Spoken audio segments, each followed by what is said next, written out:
நம்ம சுற்றி ஒரு சமுதாயம்னு ஒன்று உருவாகுது இல்லையா, கிராமங்கள் ஆகட்டும், நீர்நிலைகள் ஆகட்டும், நம்முடைய விவசாய அமைப்பாகட்டும், வரி அமைப்பு, இப்படி பல விஷயங்கள் இவங்க கான்ட்ரிபியூட் பண்ணியிருக்காங்க.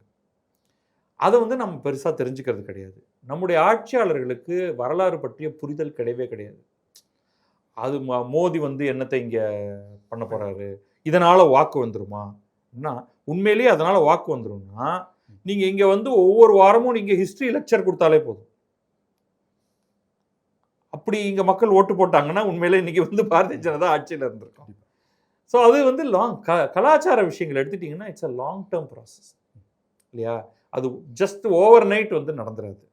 இங்கே நமக்கு தேவை இந்த மாதிரி ஒரு ஆழமான அறிவு. நம்ம ஊரில் இந்த முக்கியமாக திராவிட முன்னேற்ற கழகத்தை எடுத்துட்டிங்கன்னா அவங்க உருவாக்கினது எல்லாமே ஒரு மேலோட்டமான புரிதல். 19ஆம் நூற்றாண்டில் சங்க இலக்கியங்கள் பற்றின ஒரு புரிதல் வர ஆரம்பிக்குது.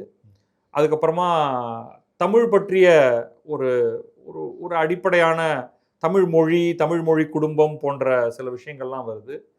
அதையும் அவங்க வேறு சில விஷயங்களையும் முடிச்சு போட்டு ஒரு தமிழ் பெருமித உணர்வோட டக்குன்னு தாண்டி குதிச்சு நடுவில் இருக்கிற எல்லாத்தையும் விட்டுட்டு வந்துட்டாங்க.